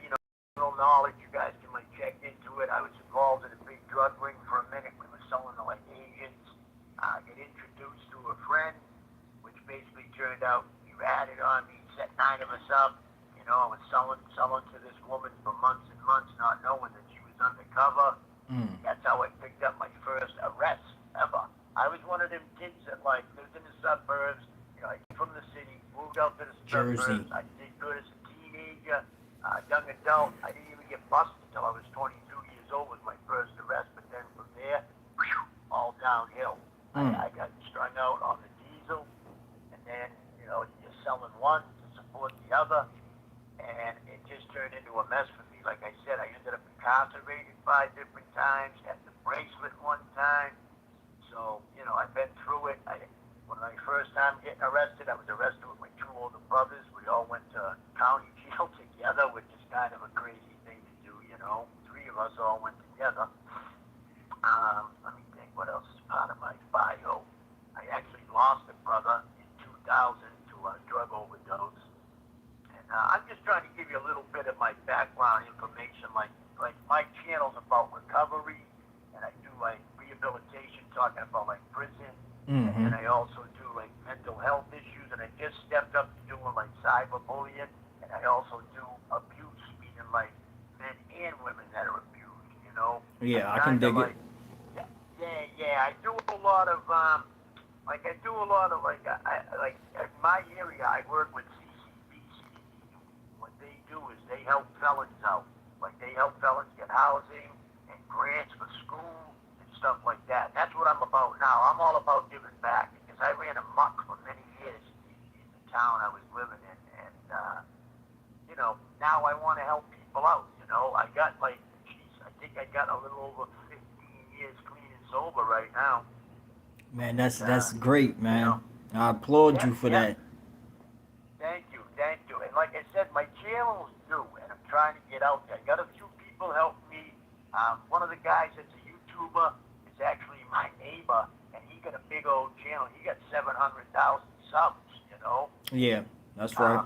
Yeah, he's a musician. He's kind of not my spectrum, but he showed me what to do and how to do it. And I've only been on 4 or 5 weeks, and I got like almost 300 subs already. That's kind of good, I guess. For me, anyways, I don't know nothing about it. Yeah. I'm new to this computer world. Like I go on my phone, but like for the longest time, people I work with, a couple of even the doctor at the clinic's like, yo, you need to get a channel. He goes, you love to talk. They said they're asking right now on the live, what's your actual YouTube channel handle? Um, At Boston Bill. it's at Boston Bill, yo. At Boston Bill. That's it. Yeah, yeah. It does have a capital B on Boston and Bill, but you don't have to put that in order to subscribe to the channel. Okay. At Boston Bill I2T, but the I2T is what YouTube gave me. My channel name is at Boston Bill, and Okay. like I always say to the people that come in is anything they want to talk about, they can, because I do run a thing where I do like recovery some nights, and then I'll do the rehabilitation with like the prison stuff. But I always ask the chat if they got something too they want to talk about, bring it up, because I'm open to anything. You know what I mean? I'm willing to like answer questions because I am knowledgeable a lot in the areas of like the prison, like the prison rehabilitation and the recovery with drugs and alcohol. Okay. Because All right. I've been in this game a long time. I've been doing this whole thing since I've been 22 years old. Like I said, my next birthday I'm gonna be 58. A lot of the guys, the guys I was locked up with, there's some serious dudes, and a lot of them like are gone now between drugs, old age. I was in with the first guy that ever beat a case that killed a Boston cop. He beat the case, and he's gone. He died of old age. Yeah, I And can dig it. a couple other dudes. Say it again. I said I can dig it.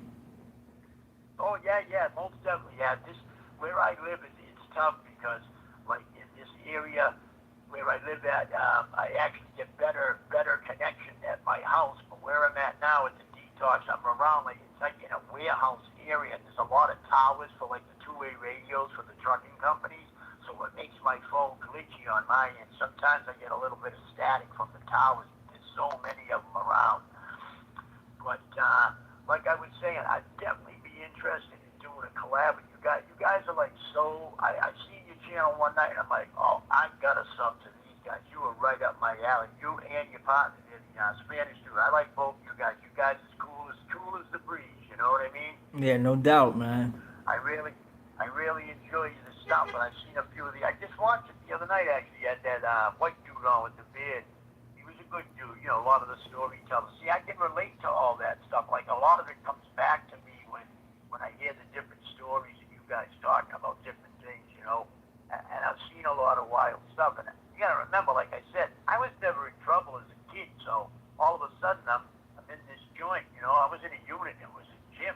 So my first unit was actually a dorm style. It was 165 guys, and it was like open gladiator camp in here. I see dudes' eyes getting taken out over ramen noodles, dudes getting $1.50s all the time, slicing them up over some nonsense, Yeah. And Well, to me, it was wild. you But wanna yes, I you kept wanna going. keep some of these stories before we go live, like hold some of That them sounds back. good. That sounds good. Actually, I'm keeping an eye on my clock, because I actually said to the guy I'm with, I said, listen, I'm going to be stepping onto the office real quick. I got to make a flight. He knows what I'm doing anyways. He said, go do your thing, but I'm kind of hemmed for time right now anyways, because next we've got a meeting coming up in about 10 minutes, and I actually head the next meeting. So Okay. what I'll do is, should I text you, Miz, or then you talk to your buddy and see what you guys want to do? If you want me to, come back on or something, I'll stay connected and then pick a day and I'll say I'm free. You know what I mean? Just let me text me your availability Okay. for Okay. Sunday or Monday I or don't know if you, Tuesday. because I did I sent you a headshot like you asked for. I sent you a little bit about myself.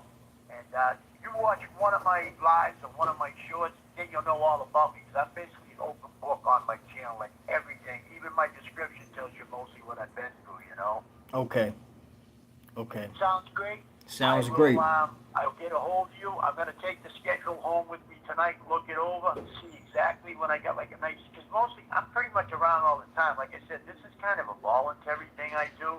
Like I'm like full-blown retired, but I volunteer my time. Granted, I do get paid, but like I volunteer being there for these people. So I kind of can make my own hours. So I'm going to let them know that I need a day to do what I got to do, and then I'll let you know, and then we'll just go from there. Does that sound good to you? Yeah, that's great. And thank you. And I appreciate the offer too. Thank you guys very much, and I'll get back to you real soon. All right, no problem. You take it easy, man. All right, Miss. Be safe. Take it slow out there. Be blessed, and hopefully I can come on and we'll have a good live. You know. Yep, no doubt. I'll see All you right. soon. Thank you, and thank you for the shout out. Yeah. I'm hoping to help build my channel up. You guys are doing a good thing. I really commend you guys for what you're doing. It's really good. I can dig it. You know. Yeah, that's right. All right. Thank you. Yep. Thank you very much. And like I said, I'll be in touch, and hopefully I can appear in your show. It'd be my honor. All right, no problem. See you soon, man. All right, my man. All Stay right, cool and be blessed. Peace. all right, peace. All right. For those who don't know, that was Boston Bill. Um, y'all can go and check out his channel at Boston Bill. And like he said, if I did not hear him, he speaks about some facets of the business when it comes to jails and also recovery. And we're going to be getting it together to bring him on the platform as well. If anybody else, like y'all see the number here, if y'all want to, y'all can call in. Don't be shy, don't be scared. You know what I'm saying? I will answer and I will bring y'all on the platform. Y'all will hear yourself on the live or whatever. And like if y'all think that I'm doing a good job, y'all let me know. If y'all think I'm not, let me know. And just yeah, y'all see the number and y'all can go ahead and call in. And as y'all come into the live, please hit the like button at the top of the screen. As y'all come into the live, hit the like button at the top of the screen and also subscribe to the channel. I greatly appreciate that, y'all. What's going on? What's going on with y'all? And for those who just coming into the live, like sub up chat. Thank you, really. Where you from, TV? Where you from?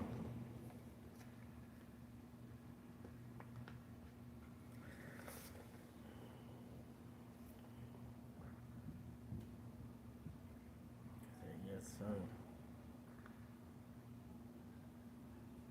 Okay. All right. You're not too far away. NYC, that's what it is. If people are just coming into the live right now, let me know where y'all check it in from. Definitely a roll call every time.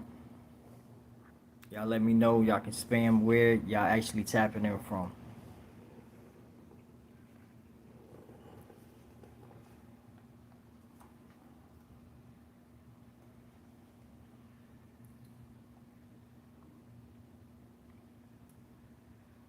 Restore channel.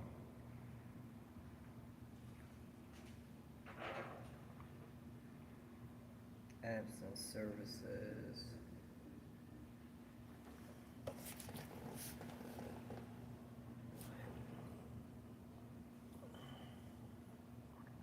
Home of the Wu-Tang Clan. No doubt.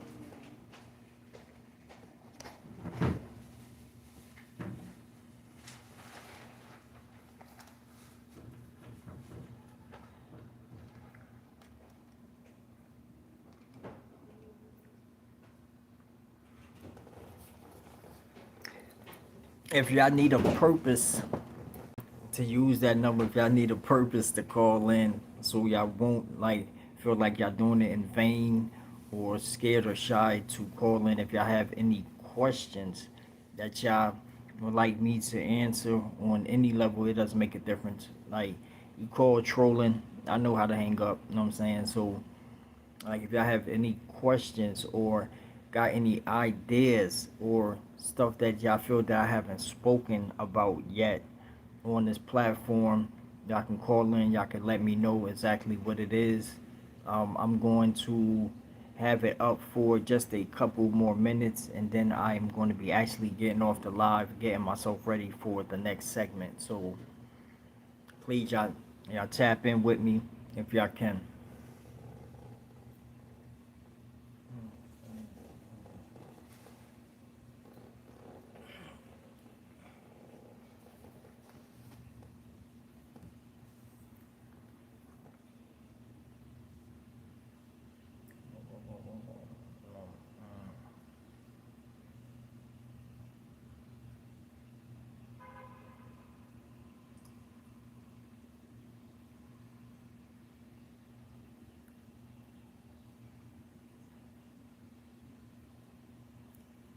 You say you get off work like 5. I'll probably be back on again around that time. Yeah, I'll probably be back on again around that time. So,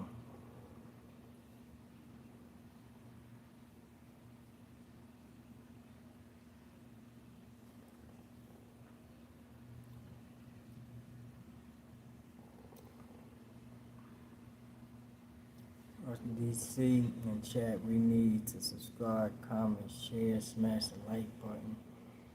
You know what I am talking about. Let's go. I'll be back then, bro. No doubt, no doubt. All right. Michelle, thank you. I appreciate that. Thank you, thank you, thank you.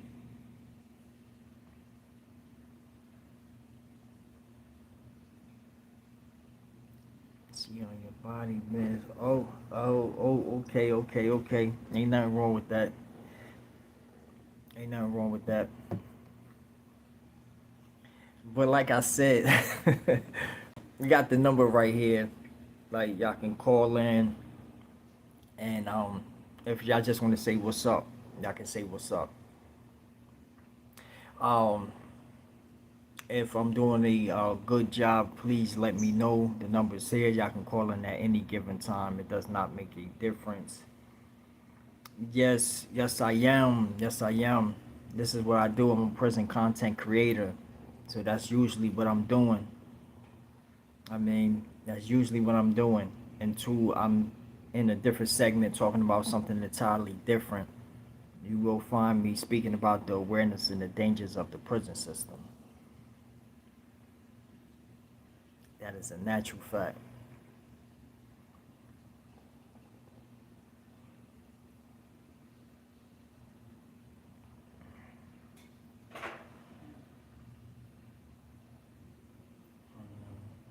I am. Take that number, Mr. Bay, and call if you don't mind. What? Talk about something happy. Well, getting that out of confinement and starting your life back over and being able to spread the information out there to the youth and these OGs that's still living in a second childhood makes me happy. So I definitely do that. I definitely do that.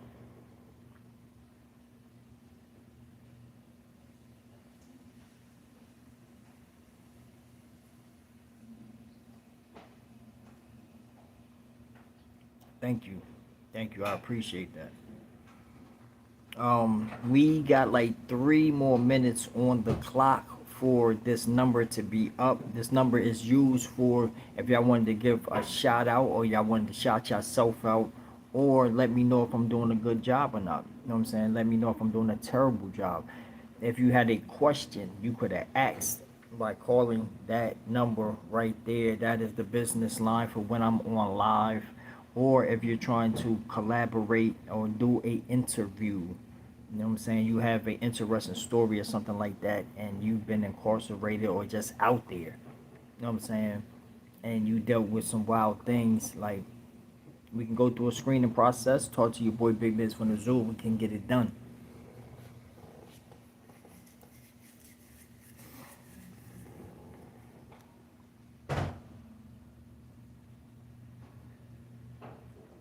All right. Hold up. What is? All right, y'all. I am about to sign up off this joint. Any last questions or statements? Hold on just a minute, y'all. Hold up. Hello. Yo, what's going on here? What was going on? What's going on? This baby face YouTube, bro. That was some comments. Oh, what's up, bro? How you? I'm good, bro. Good, bro. Okay, no doubt, no doubt. Yeah, I'll be noticing. I noticed your name in the chat quite a few times. Yeah, I just wanted some people on understand podcast and correct. Yeah, no doubt. Where I'm saying, where you from again? I'm from Atlanta, on Oh, the you east from the side. A? Okay. Oh yes, sir. Know it. Said yes, sir. You know it. What part of Atlanta, bro? I'm on the east side, so I'm just close to it. Oh, okay, okay, near Decatur area. Yup. Yeah, yeah. Hell yeah. I had some family that stayed not too far from the county jail right there. Like you come up to the county, you make the right, and some big apartments over there. You know what I'm saying? I used to be out there. Yeah. Yeah. And I was gonna say that my whole family from up top, though, they from this way. I was born down here, though. I'm like the only Atlanta baby out the Philly family. Oh, okay, okay. How long you been in Atlanta then? Well, I've been down here my whole life. I'm 26. I've been out here. I'm great. I'm great. I'm great, baby. Oh, you a Grady baby. Okay. Okay. All right. So you already know what time it is then. Yeah, man. You know, boy, man, like you keep saying, man, got boy, baby free, man. So it ain't no place to be locked up at. Yeah, that's a natural fact, man. And it's getting worse day by day. I'm not gonna lie, man. It's getting worse day by day, man. Like real talk. You know, and then them people that you was posting earlier, the people who was getting unalive in the last one, I was trying to look at their photos and see if like were they in the gang or not, but they look like kind of like civilian people that was getting unalive a lot. Exactly. That's what I wanted to show people. Like, look at the faces of these people that's coming in. Like, I ain't even start posting the young ones yet. I'm gonna do that like in my second live. I'm gonna show. It's probably like maybe like 40 of them. I mean, in the last what month? Yeah, in the last month it was like 40 of them that lost their life. I'm gonna get into them in the next segment. Okay. And salute to you, man. Keep doing what you're doing. No doubt, man. I appreciate you calling in, bro. I appreciate you calling in. Real talk. Same this way, big bro. All right. You take it easy, man. And please, man, don't do nothing crazy out there, man. Don't let nobody rage bait you to get you into any type of situation. You heard? Yup, I got you on that one. All right, man. I'll talk to you later, man. I mean, you be All right. easy. All right, bro. Okay, okay. That was the boy Babyface, straight out of Atlanta. You know what I'm saying? And I've been seeing him quite often. You know what I'm saying, in the chat, saying stuff. You know what I'm saying, supporting your boy Big Miz from the zoo. I appreciate him calling in. You know what I'm saying? That was definitely official. Definitely official. I appreciate it. You know what I'm saying? For anybody that comes through and see what I'm doing and see the work that I'm putting in, I mean, I'm not afraid to reach out to the people or talk to the people, none of that. You know what I'm saying? I'm not on no goofy vibe or nothing like that. I'm not on no weird stuff. I'm sorry that I don't make joke videos and stuff like that make y'all think it's a good thing to come to any type of prison or go down the road or go upstate. I'm not doing that, yo. You're just going to get the raw, uncut, crazy situations that transpired when I was in prison or in somebody's county jail in the 5 states that I did time in, y'all. Um, I got. I'm gonna give it 2 more minutes, and then I'm signing up off of here, y'all. I mean, please look forward to the next notification. Y'all put your post notifications on for the next segment that I'll be back on here. Please stay tuned and make sure y'all don't do nothing stupid outside in these streets, man. And find yourself in somebody's county jail, prison, the chain gang. This your boy Big Miz from the zoo. I'm signing out of here, y'all. Good.